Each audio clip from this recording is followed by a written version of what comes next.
Buenas tardes a todos y a todas. Para mí es un enorme placer presentar en este Congreso Internacional de Responsabilidad Social a una figura destacadísima de orden mundial, una Premio Nobel de la Paz en 1992, y me refiero a la dirigente social y que ha tenido un despliegue impresionante a nivel mundial y que tiene que ver mucho también con los derechos de los pueblos originarios. Me refiero a Rigoberta Menchú. Rigoberta, ¿cómo te va? Buenas tardes.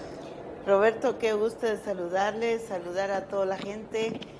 De verdad que he visto muchas personas en la calle, en los eventos, muy cariñosos, con mucha buena disposición de salir adelante. Así que mucho éxito.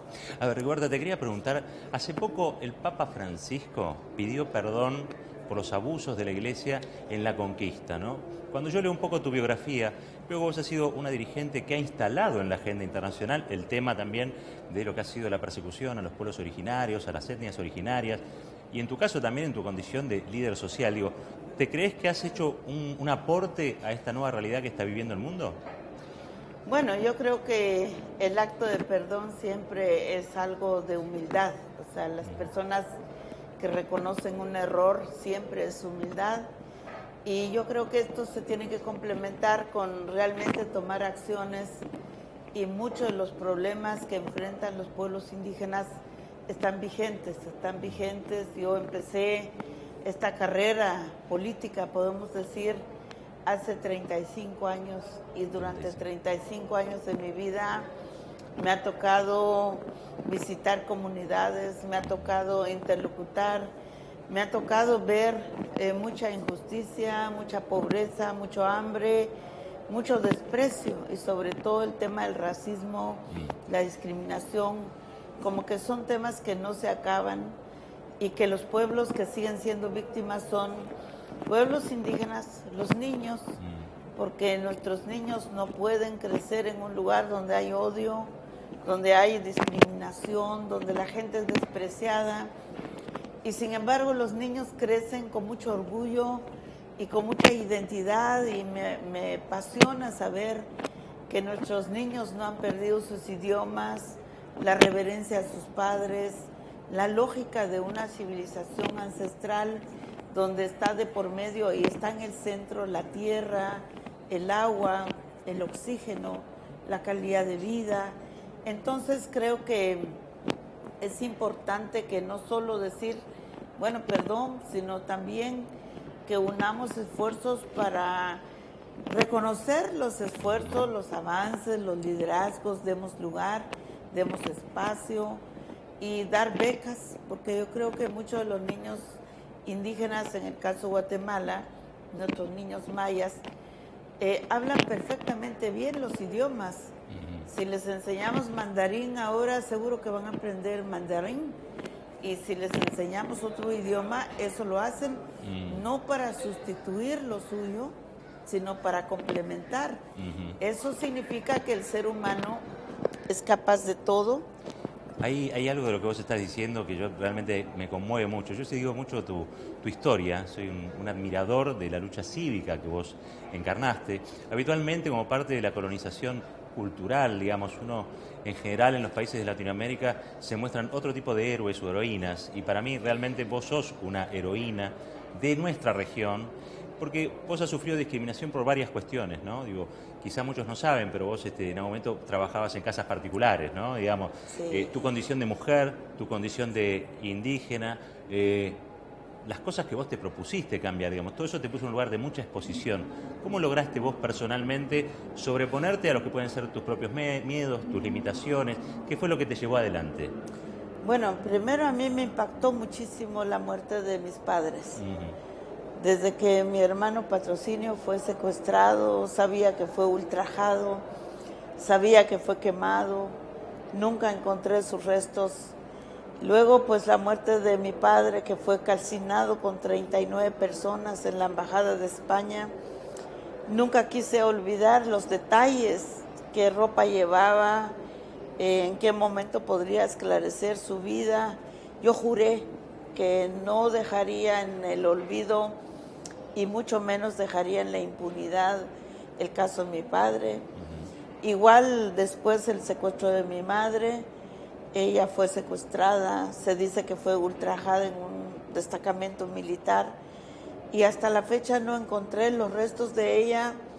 He acompañado las exhumaciones en Guatemala, pero de una manera intensa, no solo por encontrar todos los restos mortales de la gente, sino con la esperanza también de encontrar los restos mortales de mi madre, de mi hermano Víctor, de Patrocinio, de varias personas de mi familia.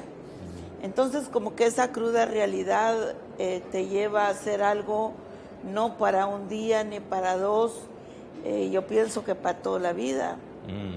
Ahora, también ir viendo que el mundo es un mundo mucho más hermoso, que ves que no es solo violencia, no solo dolor, no solo horror, sino vas encontrando como una enorme cantidad de experiencias y también de programas y proyectos y la gente con esperanza. Eso te va combinando como la experiencia de dos mundos. Claro. El mundo del sufrimiento, que yo creo que nadie puede imaginarlo más que un familiar, más que una abuela, más que una persona que salió de sus entrañas, alguien, y que nunca volvió.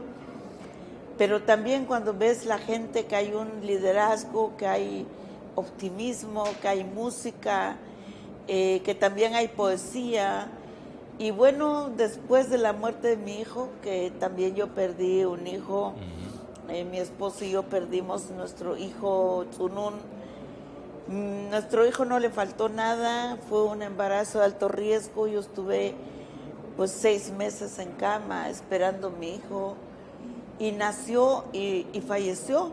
Entonces, cuando murió mi hijo, parecía que la muerte y la vida es algo que siempre lo tenemos cerca, solo una vez vivimos. Y entonces yo empecé otra carrera, puedo decir, y es la carrera literaria. Yo tengo 6 libros de cuentos infantiles. Sí. Y que cada libro de eso es una imaginación de la tierra donde nací, Chimel, las montañas, los ríos.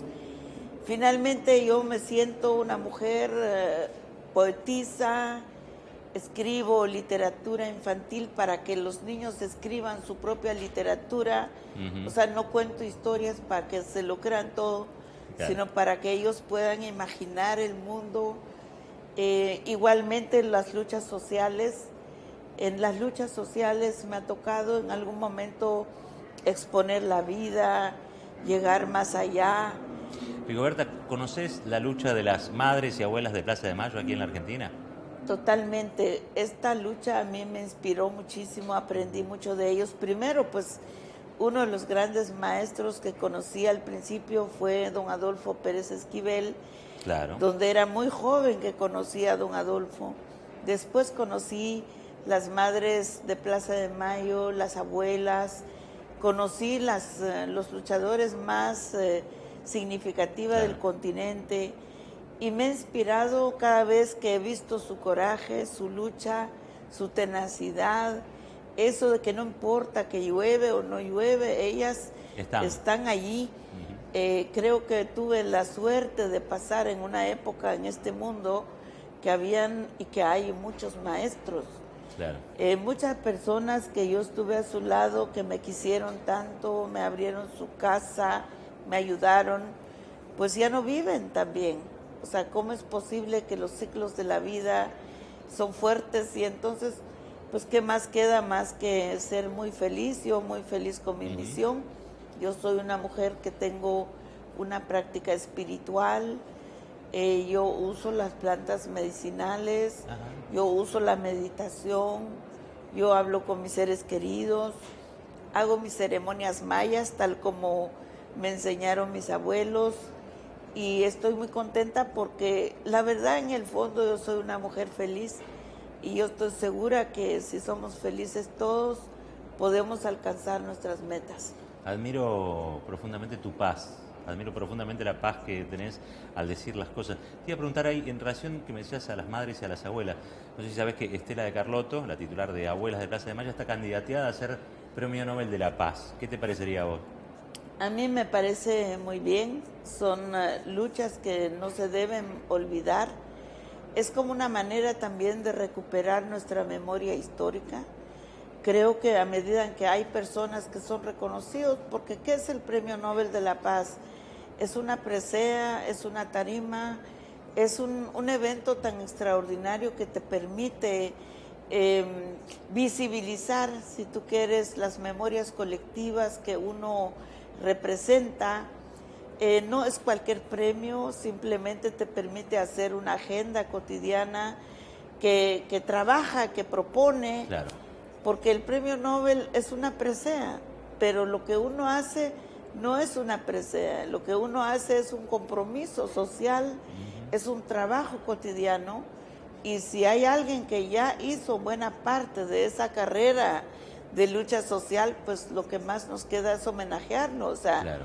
creo que es muy importante ver que muchos dirigentes no solo merecen el Premio Nobel de la Paz, sino merecen los reconocimientos más importantes de su gente, de su sociedad, de sus jóvenes y del futuro.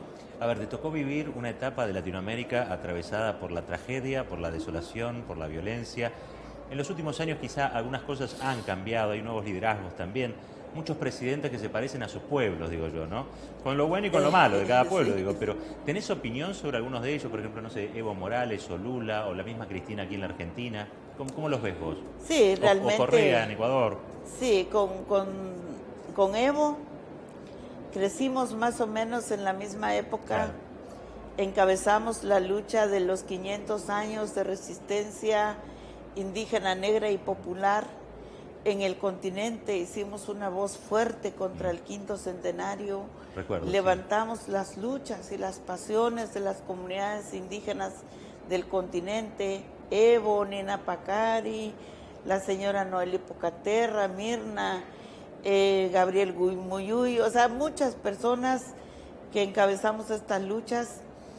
Hay una anécdota, Evo, cuando fuimos a hacer la conferencia en el 91 en Guatemala, que había una guerra todavía, él era parte de mi seguridad personal, porque yo había sido ya perseguida muy fuerte en Guatemala, y finalmente verlo en ese nivel de liderazgo único, fuerte, extraordinario, pues realmente me da orgullo. Siento que somos unos hermanos muy cercanos. Claro.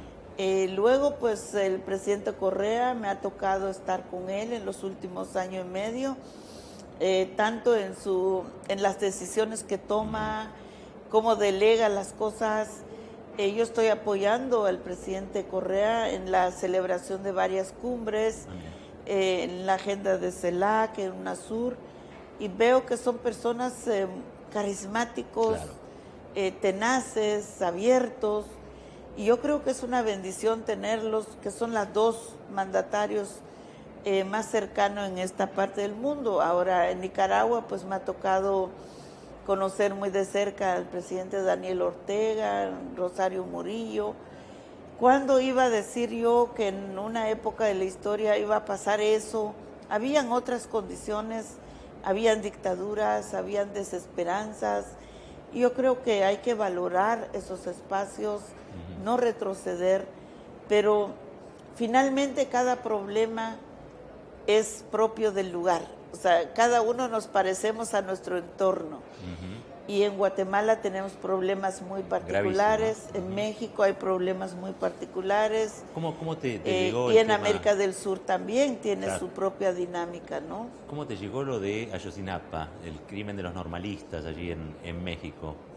Yo me he tratado de abstenerme a opinar sobre Ayotzinapa desde el momento que en México yo había vertido algunas opiniones y como que alborotó el hormiguero, y no solo alborotó el hormiguero, sino realmente yo sufrí una campaña terrible de mucha tergiversación de lo que había dicho. Seguramente hay poderes ocultos muy altos en esa zona que mi presencia le causaba alergia o roncha, y entonces yo trato de moderar lo que pueda decir de Ayotzinapa, pero está claro que a mí me duele mucho las víctimas, me duele mucho las familias que seguramente tienen la ausencia de sus seres queridos. Nadie merece ser eliminado de la vida si no es que existen tribunales, o sea, si hubiera una falla, uno tendría que acudir de otra manera. Entonces, lo que son sufrimiento, lo que es ausencia de un ser querido, lo que es el dolor de una madre y de un padre, eso lo siento yo. O sea, a mí no me explican eso. Simplemente, pues yo respeto lo que se esté haciendo de investigación, y yo sé que hay investigación muy reciente y que implica pues responsables muy directos. Y ojalá pues que haya justicia justa, es lo que siempre pido yo. A ver, Premio Nobel de la Paz, sabes que Argentina tiene de larga data un conflicto por el tema de la soberanía de las Islas Malvinas, ¿no?, de nuestro Atlántico Sur, que es una causa ya latinoamericana, y hay una actividad importante, digamos, a nivel internacional, tratando de llevar al Reino Unido al diálogo, ¿no?, al diálogo para la paz, a que haya una resolución pacífica en relación al conflicto por la soberanía, al que el Reino Unido se niega. ¿Cuál es tu posición frente a eso? Bueno, yo soy muy parcializada en ese sentido, porque yo formo parte del Comité de Solidaridad por las Malvinas en Guatemala, en un grupo de personalidades. Igual he apoyado la campaña del diálogo y también estoy a favor de Argentina siempre. Entonces, pues opino igual que ustedes. O sea, realmente creo que nuestros países tienen derecho a la soberanía, tienen derecho a la determinación de sus políticas internas, tienen derecho a ser respetados por las corporaciones transnacionales. No estoy a favor del colonialismo, yo rechazo el colonialismo y el neocolonialismo, así que pensamos lo mismo. Yo soy solidaria más bien con esta causa y he apoyado en todo lo que pueda. Es más, yo creo que en este tiempo necesitamos otras alternativas de observatorios más regionales, donde podamos visualizar nuestra paz regional, cuáles son los compromisos que deberíamos de tener con la paz regional, con la democracia propia de nuestro continente y con la soberanía de nuestros países. Creo que hay muchas políticas intervencionistas que nos puede poner en riesgo en el futuro, así que soy una personalidad muy activa también en este campo. Hemos visto hace poco imágenes terribles que están vinculadas al tema de los refugiados, al tema de los inmigrantes o los inmigrantes en la vieja Europa. Imagino también tenés opinión sobre eso, digo, te deben haber conmovido no solamente las imágenes, sino las historias, ¿no?, de gente que se tiene que ir de la guerra, del hambre, de la exclusión de muchos de sus países, ¿no?, y que son a su vez, ahora aparentemente se resolvió, pero rechazados en los países centrales, que son los grandes provocadores, si se quiere, de muchas de esas miserias, ¿no? Sí, realmente las guerras tienen las mismas causas de lo que yo recuerdo cuando nací en la guerra. Primero es la pelea por los recursos naturales, por el oro, la plata, por el petróleo, por el acaparamiento de las transnacionales. Las guerras siguen siendo como la fuente económica para algunos países, especialmente la venta de armas, especialmente la fabricación de armas letales para la humanidad. Sin embargo, son poca gente que hacen una lucha en contra de la carrera armamentista, y son poca gente que tiene conciencia de que realmente el hambre, la miseria es provocado también por ese gran egoísmo del acaparamiento de la riqueza mundial. Las políticas neoliberales nos han demostrado lo antihumano que son. Entonces, también hay una realidad, y es que nosotros nos compadecemos de la migración cuando vemos sufrimiento, como un niño que aparece en la playa, pero no solo ese niño, sino permanentemente hay muchísima desigualdad y sufrimiento en nuestros países. Entonces, en suma, la migración, eso de que sean ilegales los ciudadanos del mundo es repudiable. Yo hice en México una conferencia hace poco donde yo empezaba diciendo: nadie es ilegal y todos somos migrantes, porque se imaginan ustedes que en la historia de la humanidad todos somos migrantes. No sabemos dónde vinieron los mayas o dónde fueron a llegar los mayas. Entonces, Pienso que hay una lucha que hacer, mejorar las leyes, crear más instituciones fiscalizadoras, combatir las políticas racistas y neorracistas que estamos viendo de boca de personajes que tienen reflectores mundiales, sancionar más esos delitos, tipificar la discriminación. Yo creo que hay más delitos de lesa humanidad que todavía no se han condenado y que tenemos la historia de la lucha universal, pero esa justicia universal tiene que continuar. Entonces, pienso que no basta compadecerse, sino buscar mecanismos y tratar de influenciar sobre propuestas. Hablabas que vos sos una combatiente contra el neocolonialismo, ¿no? Y estaba pensando en el tema de la discusión que hubo ayer en las Naciones Unidas sobre pautas para los fondos buitres, digamos, la lucha que están dando muchos estados soberanos frente a esta rapiña financiera internacional, digamos, que es una nueva forma, si se quiere, de neocolonialismo también, ¿no? Sí, realmente hay que decir que es un triunfo de Argentina, es un triunfo de ustedes, porque mucho de esto ocurre en muchos países, sin embargo no se les señalaba directamente y no se les fundamentaba de una manera que tuvo que reaccionar las Naciones Unidas.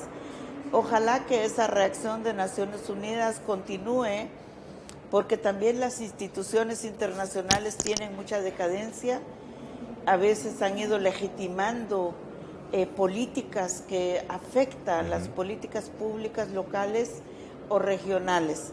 Pero yo creo que no hay lucha que se haya hecho que no haya tenido resultados. Es lo que a mí me apasiona, me emociona, porque mucho de lo que hemos hecho sí hemos visto resultados.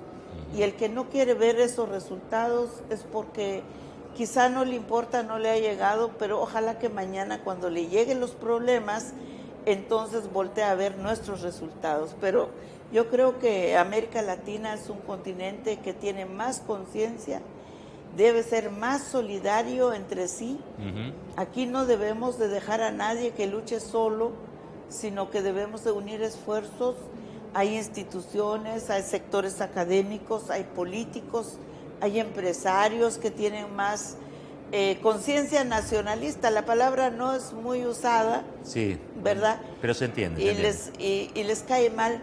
Pero yo pienso que tener más identidad con nuestros pueblos, tener más identificación con los programas sociales, es un deber de todos. Así que por eso yo estoy en este tercer congreso. ¿Qué vengo a aportar? Pues vengo a aportar optimismo, vengo a aportar una voz de solidaridad también y a reclamar algo que ustedes tienen que hacer con nosotros, que no nos dejen solos. No, por supuesto, no, seguro que no. Me encanta todo lo que hemos escuchado. Está por comenzar un homenaje a Susana Trimarco, que es una gran luchadora aquí en la Argentina contra la trata de personas, el tráfico de personas, en un ratito nomás, en apenas segundos. Yo te quería hacer una última pregunta y que tiene que ver, olvidémonos un rato de la política, hasta ahí nomás, olvidémonos de los conflictos mundiales. Me dijiste que usabas hierbas medicinales, ¿sí? Sí, sí. A ver, ¿qué le darías, por ejemplo, a aquellos que cotidianamente, digamos, trabajan por la desigualdad, la injusticia, la violencia? ¿Qué tendrían que tomar? No, un baño de flores. ¿Un baño de flores? No hay nada como un baño de flores. Agua más o menos tibio en un traste, y mejor si es una palangana, si no tiene tina en su casa, sí. Y echar 4 colores de flores, mejor si son rosas. Ajá. Eso como que es una sensación profunda que te libera de muchas negatividades. Así que háganlo y les va a gustar mucho. Te tomamos el consejo. Rigoberta, muchas gracias por esta entrevista. Gracias. Ha sido un placer. Buena suerte. Bueno, la escucharon. Rigoberta Menchú, Premio Nobel de la Paz, un altísimo compromiso en la lucha por la vida, contra la injusticia, contra el colonialismo y también unas definiciones muy importantes sobre el momento histórico que vive la región latinoamericana y pide más unidad, que nos conozcamos más, que defendamos la identidad y para aquellos que están dominados por la violencia, la ira o por los impulsos de injusticia y que someten a los pueblos en una tina, agua tibia y un baño de flores de 4 colores. Muchas gracias.